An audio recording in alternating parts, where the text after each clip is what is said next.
Welcome to the second video of Lesson 3.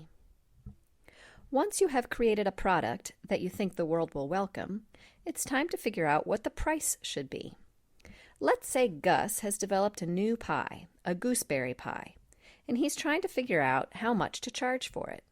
Should he just pick a number that sounds good? $9.95? $39.95? Why do so many prices end with 95 or 99? Well, let's talk about pricing. Ultimately, as any good economist will tell you, prices are set by supply and demand. We call this the invisible hand of the market. However, since we can't always get that information up front and can't see that invisible hand since it's invisible and all, we sometimes have to look to other strategies for determining prices. One of the ways you can set prices is by looking at what your competition is doing. Let's say Gus's competitors charge between $9 and $15 per pie. If he wants to base his pricing off of that, he has a choice to make. He can either price below the competition, in line with the competition, or above the competition. If he chooses to price below the competition, say at $8.95, what will happen? Well, to begin with, he may succeed in stealing some of his competitors' consumers, thereby increasing what we call his market share. His share of the market grows as his competitors decreases. What then do you think the competitors will do? If they lose too much market share, they may decide to drop their prices.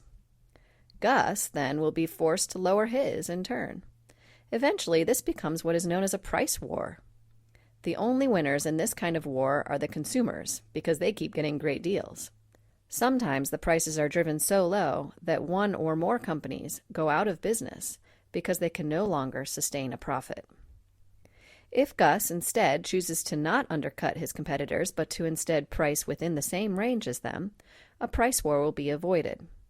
He may be able to attract some market share based on the value proposition he has, but in order to steal from his competition, he will have to prove that his pies are superior in some way. Now, there are times when Gus may actually choose to price his pies at a point higher than the competition.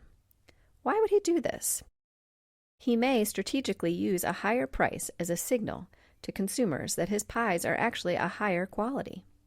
Consumers often perceive higher-priced items to have better quality ingredients or materials.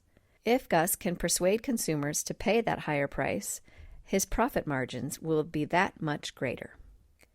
There is another way, though, to price your products aside from looking at what your competition is doing. You can set a price based on what your cost structure is to make the product.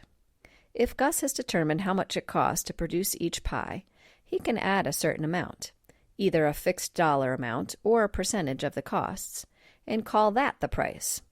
This will guarantee that he will not lose money on each sale, as might be the trouble if he were to engage in a competitive price war, for instance. The danger in pricing this way only, though, is that you do not consider what the consumers are willing to spend. A good marketer will know what his consumers are willing to spend and price accordingly.